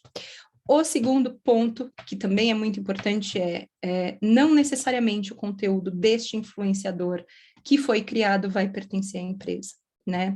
Vai pertencer à empresa se foi um profissional de marketing que era contratado para criar conteúdos para a empresa, criou um conteúdo, esse conteúdo pertence à empresa. Se eu, Renata, do jurídico, crio um conteúdo editorial ou publicitário para a Natura, este conteúdo, no meu perfil, Renata, este conteúdo é meu. Se a Natura quer usar ou repostar esse conteúdo, eu tenho que ter uma série de regras aí de como fazê-lo. Como que a gente fez com este projeto da Natura, contando um pouco para vocês? A gente fez alguns termos e condições de participação, como que funciona, quando que é cedido, não é cedido, na verdade, quando que é autorizado. Óbvio, os colaboradores, eles têm muito interesse em que a gente reposte o conteúdo deles, porque para eles é um privilégio, né? Eles participaram, eles estão recebendo produtos, eles estão gerando conteúdos. Se o meu conteúdo ficar tão legal, ele vai ser repostado na página oficial da empresa. Olha que bacana. Então, tem uma série de termos e condições de como isso funciona, isso está muito bem pré-estabelecido, né? Não é algo aleatório. Então, é possível de se fazer, mas tem que saber como fazer, tá bom? São esses pontos que eu queria trazer. Mais um ponto só sobre colaboradores, que eu acho que nos últimos tempos também não está aqui no slide, mas eu não queria deixar passar batido. Tem redes sociais que não necessariamente são para... Desculpa, gente, perdi a linha de raciocínio. Tem redes sociais que não necessariamente são para conteúdos de marketing. Vou dar o exemplo do LinkedIn. As marcas estão no LinkedIn, os colaboradores estão no LinkedIn. E os colaboradores estão falando de empresa, estão falando de projetos que desenvolvem na empresa, estão falando de posições dentro da empresa, e muitas vezes comentando política ou qualquer outro tema sensível aí. Então, muito cuidado com isso também, porque, só um exemplo, Elon Musk recebeu uma notificação da SEC, a SEC seria o equivalente à nossa CVM no Brasil, porque ele fez um post falando sobre as ações da Tesla. Então, muito cuidado com o que os seus colaboradores falam na internet, ainda que em páginas pessoais. Por exemplo, um CEO de empresa falando algo vai ser entendido como a empresa falando algo, ainda que esteja na página pessoal dele. Então, tomem muito cuidado com isso, né, nesse tipo de redes sociais. Então, vale a pena um treinamento além do time de marketing, tá? Vale a pena um treinamento para o time de vendas, vale a pena um treinamento para o time de RH, vale a pena um treinamento para o board da empresa, de como se posicionar. Muitas vezes a empresa não fala, ou tem um posicionamento de não discutir política, não discutir, e aí um vice-presidente está lá, está fazendo um comentário disso. Então, acho que vale muito a pena trazer isso para um público maior também, que não só as pessoas que estão criando conteúdos de marketing, mas existe uma rede social, que é o LinkedIn, que não é para isso, mas tem muito conteúdo também que é gerado e que pode ser entendido como conteúdo da empresa, tá bom? Pode passar. Renata, a gente tem uma pergunta da Tatiana Campelo, e eu queria aproveitar para agradecer a presença da Tatiana, que é a nossa segunda vice-presidente aqui da BPI, então uma honra tê-la aqui com a gente. E a Tatiana está perguntando o seguinte: como que vocês tratam as publicações dos colaboradores para além desse projeto? Todos são treinados nesse sentido que você está explicando? Vocês têm uma política de redes sociais? Sim, nós temos uma política de marketing digital, na verdade, uma política global, Natura & Co, implantada há pouquíssimo tempo, porque, é óbvio, nós éramos empresas separadas, então cada uma tinha de um jeito, a gente integrou tudo. E esses colaboradores, como eu disse, eles foram selecionados e eles foram treinados. E de tempos em tempos eles serão treinados, porque não adianta, né? Não é o dia a dia deles e não é a principal função dessa pessoa ser um influenciador. Então, é uma pessoa que trabalha muitas vezes na fábrica, é uma pessoa que trabalha na equipe de TI, é uma pessoa que trabalha em finanças, que está fazendo esse conteúdo. Então, não é o dia a dia deles, eles estão fazendo isso porque eles são apaixonados pela empresa, porque eles gostam, né? São millennials, são da nova geração, eles gostam de estar no TikTok e tudo mais, então isso é natural para eles, mas não é a função deles na empresa. E então você tem que deixar muito claro o que é permitido, o que não é permitido, porque eventualmente, dependendo do que for postado por esse colaborador, pode sim ser entendido como um conteúdo da marca e não do colaborador, e não um conteúdo orgânico gerado por eles. Né? E como eu coloquei aqui, tem vários modelos de se trabalhar, poderia ser um modelo que eles são remunerados, que eu tenho gestão sobre o conteúdo.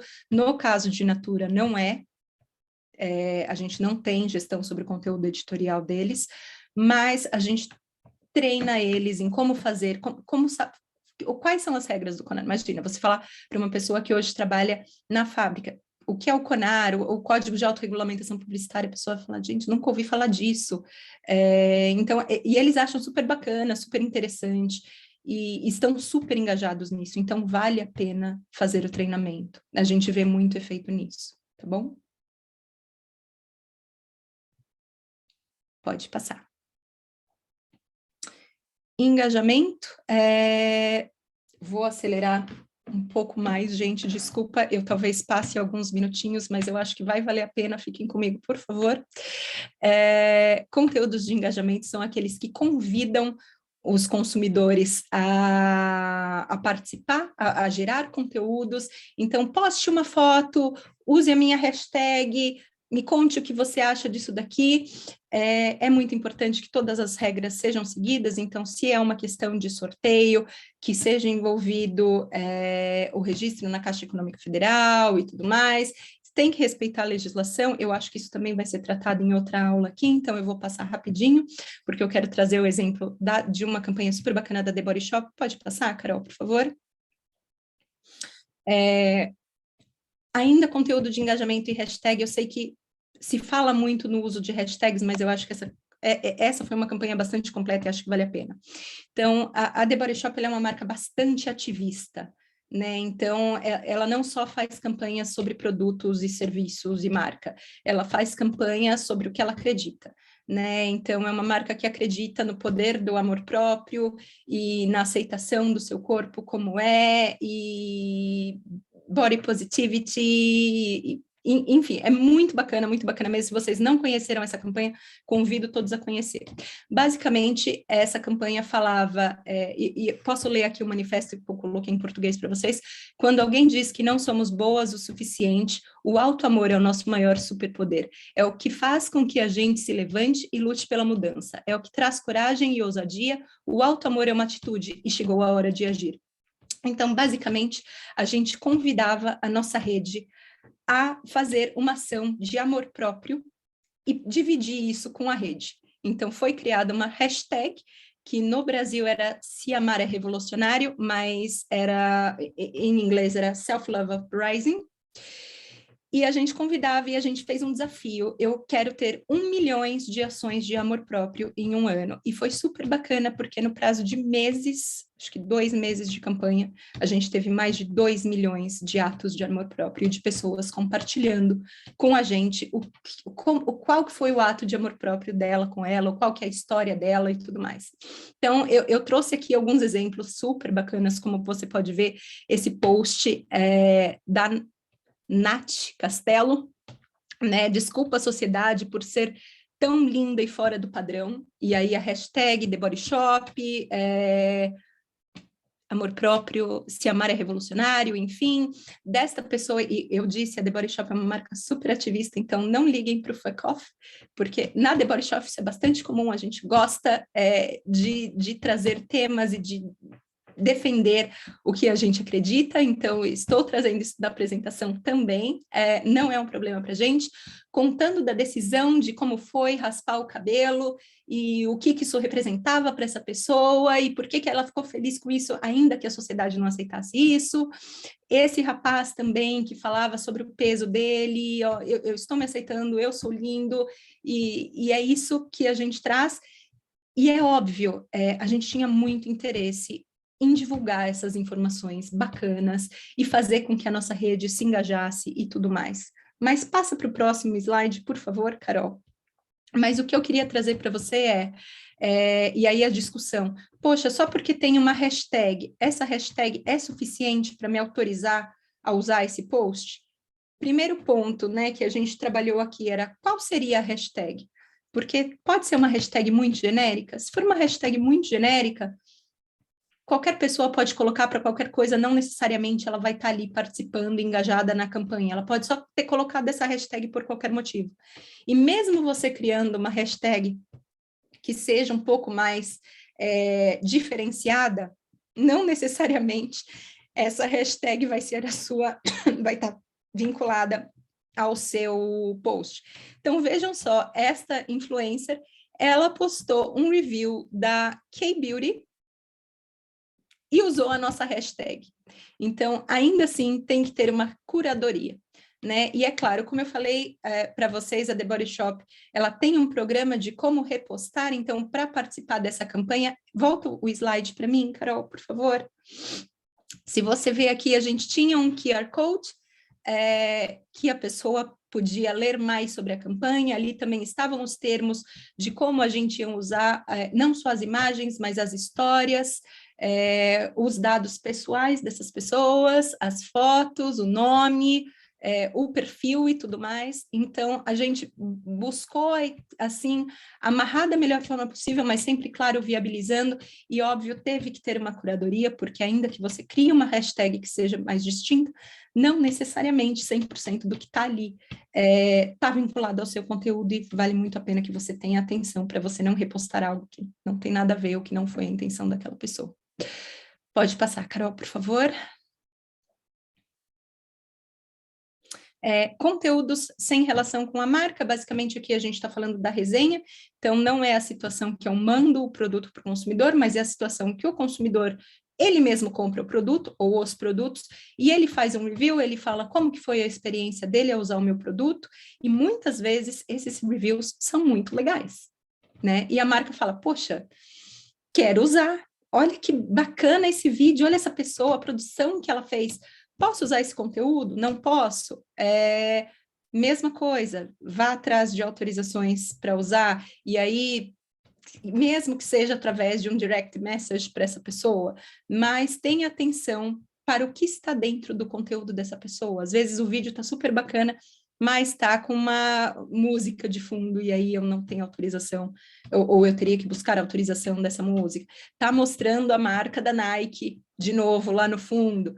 Posso colocar o blur? Lembrando que qualquer modificação que eu faço numa obra original, eu crio uma obra derivada, eu tenho que ter autorização para fazer isso também. Então, tem uma série de implicações em propriedade intelectual que a gente precisa estar muito atento. Passa para o próximo, Carol. Gente, desculpa estar correndo. E desculpa, eu vou passar uns minutinhos, mas eu prometo para vocês que está acabando. Renata, todo mundo aqui já comentou que você pode passar o quanto você quiser, que tá maravilhoso. Fica à vontade. Então, tá bom, que bom que tá todo mundo gostando. Tranquila, tá todo mundo amando. Comparações com as marcas, e esse eu queria parar, e perder um pouquinho mais de tempo aqui com vocês.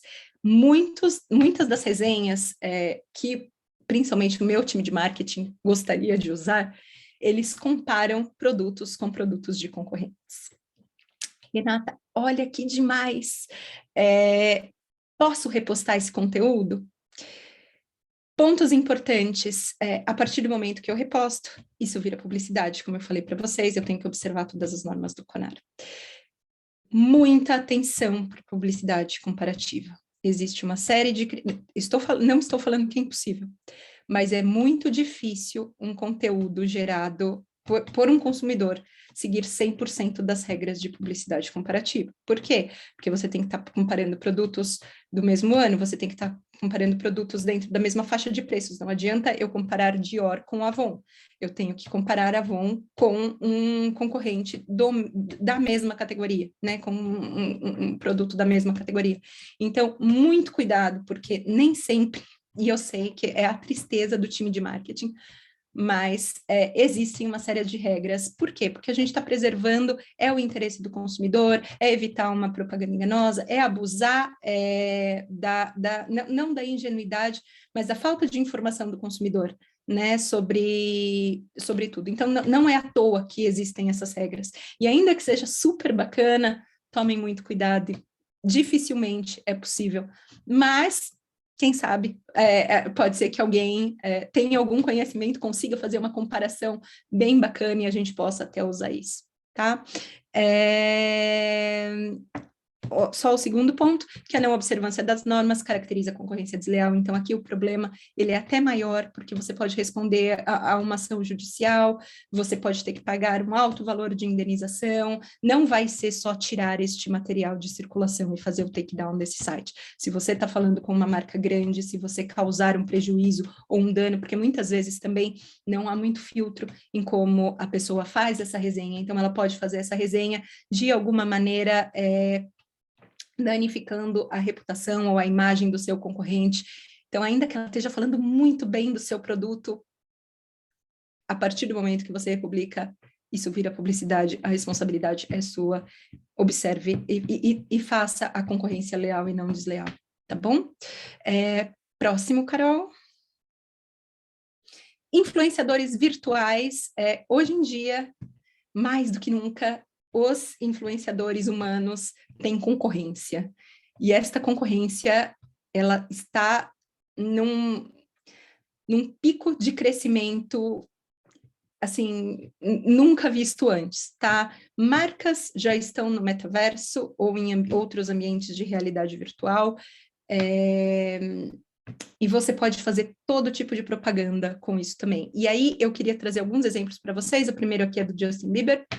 Não sei se vocês ficaram sabendo, mas a Amazon Prime, ela fez um vídeo onde ela fez o avatar do Justin Bieber, então ela licenciou os direitos de imagem do Justin Bieber para criar um avatar do Justin Bieber, e ela patrocinou um show virtual do avatar Justin Bieber, que era controlado pelo Justin Bieber humano, através do ambiente, dos aparelhinhos de realidade virtual. Renata, muito velha, não sabe muito bem como isso funciona, mas, enfim, o Justin Bieber humano interagia com as pessoas que estavam assistindo isso no ambiente de realidade virtual por meio de seu avatar. Imagine as implicações e todo o trabalho de licenciamento que teve que ser feito ao redor disso para viabilizar essa campanha. Enquanto Natura, a gente teve um exemplo também super bacana. A gente patrocinou um festival de música no metaverso com 2 marcas, então Natura Humor e Natura Faces.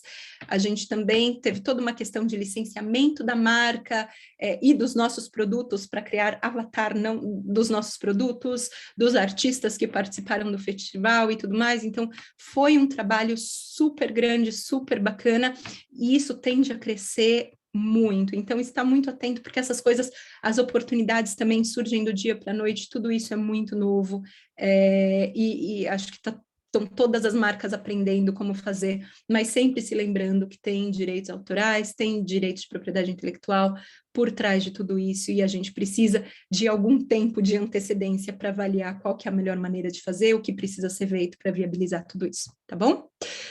Agora falando enquanto jurídico, claro. Pode passar, Carol.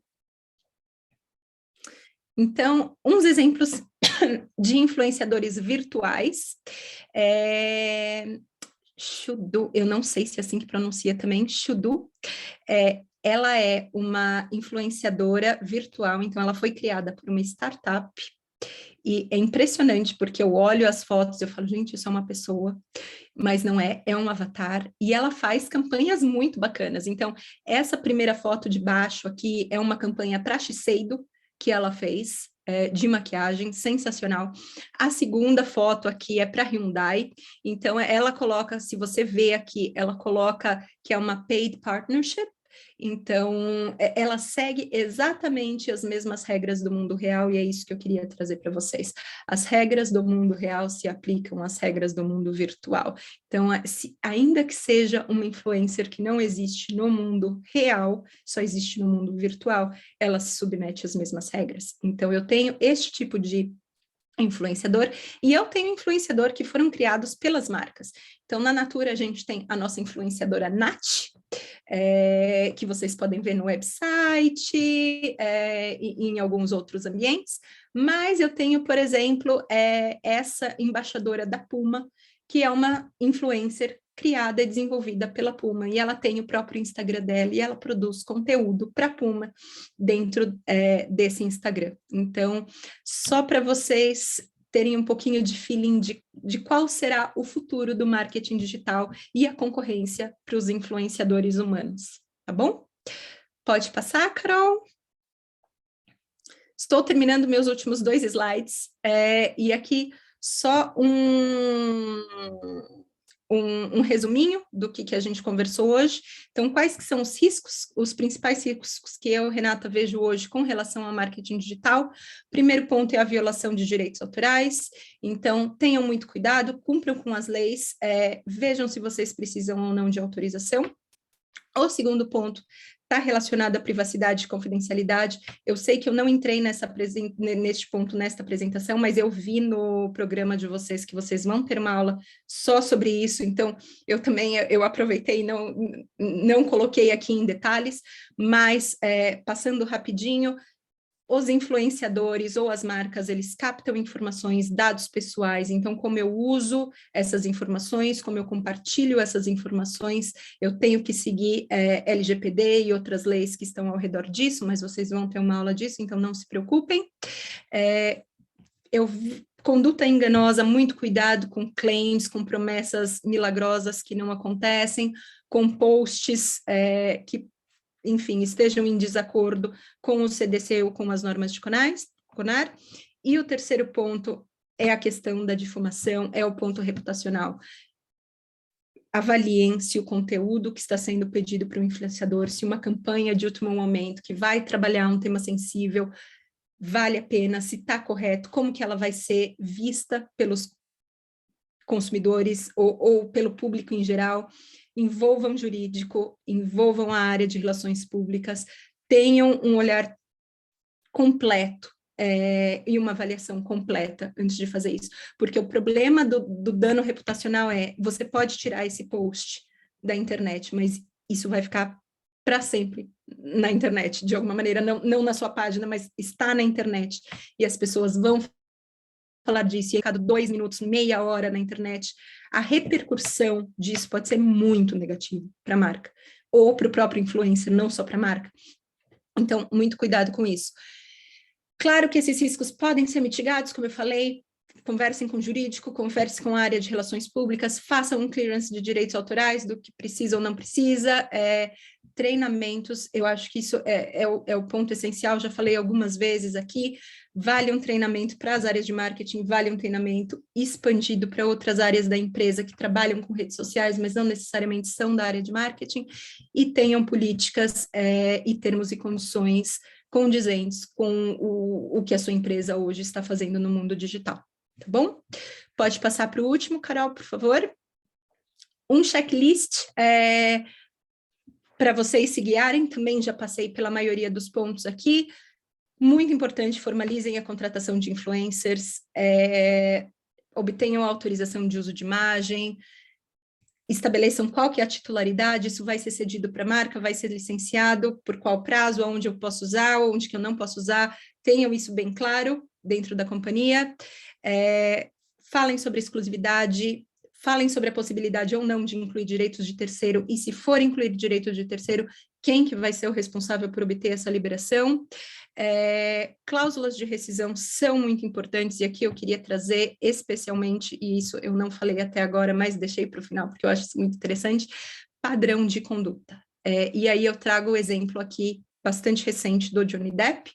Como vocês sabem, talvez nem todos saibam, mas o Johnny Depp ele está respondendo a um processo por violência doméstica, né? Então, contra a ex-esposa dele. Na verdade, não. Ela escreveu um artigo falando que ela sofreu um abuso, sofreu uma violência doméstica. Ele processou ela por difamação e ela processou ele em cima também por difamação. E eles estão aí nesse embate, não sei se vocês estão acompanhando, mas tá bastante quente na internet. Mas independente do que aconteceu naquele momento, o que eu quero trazer para vocês do Johnny Depp, ele foi cortado de vários trabalhos. Então, Piratas do Caribe, Animais Fantásticos e algumas outras marcas. Não quero mais trabalhar com Johnny Depp. O que foi publicado, né? O que foi divulgado aqui pela Vanity Fair e alguns outros veículos de comunicação? Ele recebeu o salário integral dos Animais Fantásticos, porque o contrato dele não tinha uma cláusula de saída por padrão de conduta. Eu estou falando em algo mais ou menos em torno de 16 milhões de dólares, tá? Então, é muito importante. E, é claro, para você ver que é desde o pequenininho até a super celebridade, né? Isso é um problema para todo mundo. Principalmente quando a gente está falando de influenciador, a gente está falando de muita gente jovem, muita gente que ainda faz besteira, e quem nunca fez besteira, todo mundo aqui já fez besteira. Então, sei lá, bebeu e dirigiu, ou enfim, alguma coisa assim pode acontecer e pode ser super prejudicial para sua marca, porque essa pessoa pode estar, de repente, fazendo um post para um público adolescente. Imagine só essa situação e tudo mais. Então, tenham cláusulas de saída. E isso vale também para os influencers, tá? Não só para as marcas.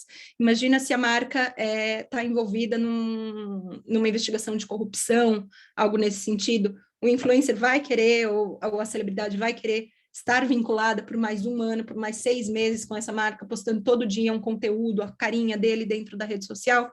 Talvez não. Então, funciona para os dois lados. Mas é muito importante isso que eu queria trazer para vocês. Por fim, deixa estabelecido nos contratos que as normas aplicáveis de publicidade devem ser seguidas. Mais uma vez, atenção para republicar conteúdos gerados organicamente, verifique se precisam de autorização, obtenham essas autorizações, ou minimamente tentem mitigar o risco disso, e verifique se o conteúdo está ou não de acordo com as normas, porque pode ser que eu não tenha nada de direitos autorais para liberar, mas tem um problema de publicidade comparativa, e eu sei que eu vou ter um problema com isso. E também, como eu já falei, conheçam, familiarizem-se com os termos e condições das plataformas, com o que está autorizado ou não, com o que vocês precisam fazer. É isso que eu tinha para dividir com vocês hoje. Estou à disposição para qualquer dúvida, e obrigada a todos, e desculpa que eu passei do horário. Não, foi um prazer, Renata, foi maravilhoso. Queria, inclusive, já te agradecer, porque, para quem não sabe, eu falei no começo que ela está em Londres, mas assim, tem um fuso aí considerável.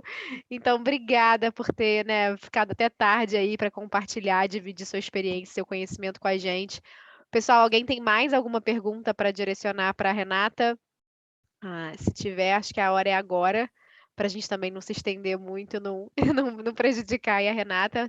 Se alguém tiver mais algum comentário ou dúvida. Oi, eu tenho. Vocês estão me ouvindo? Tamo. Sim. Tá. Renata, tudo bem? Muito obrigada bom. pela aula, muito legal mesmo, muito interessante o conhecimento trazido. E a minha dúvida, naquela hora que tu refere sobre registrar o slogan no INPI como prova de uma anterioridade, por não ser registrável no Brasil, né? A blockchain não seria uma alternativa também para isso? Sim, seria. O problema, não um problema, mas pode ser considerado uma alternativa. O ponto isso não pode estar escondido, tá? Ele precisa ser divulgado.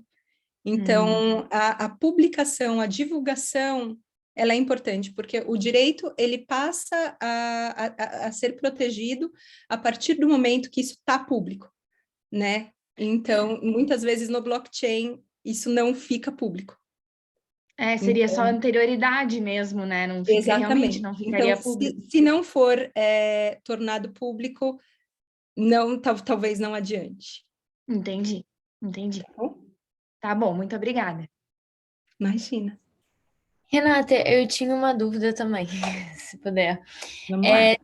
Sobre as obras arquitetônicas. Quando você falou, me surgiu uma dúvida se a fotografia que é tirada dessas obras, se ela é protegível por direitos autorais, porque continua sendo uma obra, mas é sobre outra obra. Eu sei. Sim, são duas obras diferentes. Exatamente. Eu sei que tem um entendimento, e eu recentemente fiz uma pesquisa sobre isso de jurisprudência, que não pode comercializar essa foto. Mas ela deixa de ter proteção? E eu nem sei se é tão consolidado, se essa não comercialização não é possível. Quer dizer, não pode. Não, se a comercialização não é possível. Eu não sei se eu entendi a pergunta 100%, mas eu vou tentar dar um exemplo diferente para elaborar em cima da sua pergunta. Vamos supor que você vai pegar uma imagem de um banco de imagens. E você quer um banco de imagens, você escolhe uma foto da Torre Eiffel, ela está lá. Você vai pagar uma licença não para o fotógrafo, mas para o banco de imagens, porque, enfim, nos termos e condições daquela imagem, está ali falando que se você quer usar para a internet, o custo é X e está liberado e blá, blá, blá, blá, blá. Você vai ver neste mesmo termo do banco de imagens que vai ter um disclaimer. Todos têm, acredite em mim. Eu não garanto que todos os direitos autorais aqui estão liberados, cabe a você ir atrás de autorização. Então, ainda que você tenha comprado a foto da torre, e eu estou falando da torre à noite, tá, gente? Só para a gente continuar no exemplo de direito autoral. Ainda que eu tenha comprado essa fotografia de um banco de imagens e tenha pago este uso para uso comercial, eu vou precisar obter a liberação também, porque eu estou mostrando a torre durante a noite. Então, são direitos cumulativos. Eu vou ter que obter liberação dos dois. Não, um não me libera do outro. Eu não sei se eu respondi a sua pergunta ou se era isso. Não, é mais ou menos. Só tinha mais um porém. Se esse fotógrafo que tirou a foto da Torre Eiffel à noite, ainda que sejam duas autorizações cumulativas, se ele pode comercializar essa foto da Torre Eiffel à noite sem, talvez, a autorização de quem construiu a torre. Ele não poderia, certo? Ele pode, tá? É a mesma coisa de parar. Assim, talvez tenha alguma coisa que eu não tenha conhecimento, e aí eu peço desculpa se eu estiver falando alguma abobrinha aqui. Mas é a mesma coisa de paparazzis, se você pensar de direitos da personalidade. Eu sou um paparazzi e eu tirei uma foto da Gisele Bündchen, e eu vendo essa foto para um jornal ou para uma revista. Eu não tive autorização da Gisele Bündchen para tirar a foto dela. Mas se você quer usar para fins editoriais, por exemplo, para dar uma notícia que a Gisele Bündchen é a modelo mais bem paga do mundo, enfim, tem ali uma série de regras que não se aplicam para fins jornalísticos, eu não preciso obter autorização da Gisele Bündchen. Se eu sou uma marca e eu quero usar aquela foto da Gisele Bündchen que aquele fotógrafo tirou, eu vou ter que ir atrás da Gisele Bündchen. Então, eu não sei, talvez as meninas organizadoras do evento talvez tenham alguma informação diferente que eu não tenho, mas pela minha experiência, isso é praticado hoje em dia, tá? Isso é sim comercializado. Então, eu imagino que se for algo assim, que seja privado, né? Algo que, sei lá, tem uma discussão aqui em UK, sabe a capa do CD, essa é bem velha, talvez vocês sejam muito novos para isso, a capa do CD do Oasis, que tem um Rolls Royce, eu nem sei o nome do carro, Rolls Royce, não sei, enfim, é um carro, uma marca de carro super antiga, dentro de uma piscina. Sim. Exatamente. Teve um paparazzi que invadiu enfim, eles fecharam um hotel em um lugar muito, muito, muito distante. E um paparazzi invadiu, ficou escondido na moita, literalmente na moita, e tirou a mesma foto do CD, mas de um ângulo diferente. E aí ele comercializou essa foto, porque não era a foto do CD. Ele falou, não, mas veja bem, E a discussão que teve aqui no Reino Unido o conceito por trás da foto é protegido por direitos autorais também? Enfim, tem um conteúdo artístico na elaboração, porque as fotos eram diferentes, né? A foto do CD do Oasis estava desse ângulo, mais ou menos, a foto do jornalista estava deste outro ângulo. O conceito, a disposição do carro dentro da piscina, a ideia, enfim, tinha alguma proteção ali que impediria este fotógrafo de usar essa foto? E foi um processo bastante que subiu até o High Court aqui de UK, e, na verdade, o Oasis só ganhou essa ação porque foi entendido que no ambiente que eles criaram, por ser um lugar muito afastado, ter uma segurança em volta, ser muito exclusivo, aquilo era para ser confidencial. Então, por aquilo, a intenção era que ninguém tivesse acesso àquilo e tudo mais. Então, teve uma quebra de confidencialidade do fotógrafo ao divulgar aquela imagem. E aí tem um problema. Então, ele não teria autorização para estar ali e tirar aquela foto. Então, foi muito mais por isso que teve o ganho de ação para o Oasis, do que pela proteção do conceito e da ideia por trás da pessoa tirar uma foto que foi montada, né? Um carro dentro da piscina. Entendi. Obrigada. Imagina. Mais alguém, gente?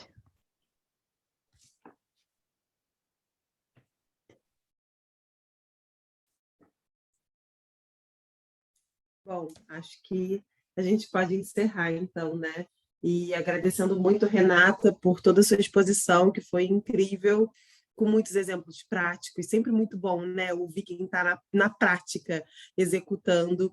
E agradecer a Ana também, que estava aqui com a gente e ajudou em toda essa apresentação. Camila, não sei se você quer falar alguma coisa. Renata, suas considerações finais também. Bom, obrigada, meninas, obrigada, BPI, super bacana a ideia, o conceito de trazer isso para a discussão. É um tema que não tem fim, né? Como eu falei, agora a gente vai entrar no mundo de realidade virtual, de influenciadores virtuais, então temos muito a desenvolver ainda em cima da propriedade intelectual e da proteção de tudo isso, ou até mesmo de coisas criadas por inteligência artificial, são protegíveis, não são protegíveis, enfim, acho que vai muito, muito, muito além aí, é um tema que ainda vai gerar muito conteúdo, e foi um prazer estar aqui com vocês, espero que vocês tenham aproveitado, gostado da apresentação, e qualquer dúvida tem meu e-mail no final do slide, fico à disposição de todos, tá bom? Obrigada, gente. Obrigada, Renata. Boa noite, pessoal. Gente, Boa obrigada noite. aí também, Tchau. Renata, mais uma vez, Ana Carolina, para reforçar aí. Muito obrigada. Valeu, Camila, Júlia. Tchau. Tchau, tchau. Obrigada, pessoal. Tchau, tchau. Boa noite.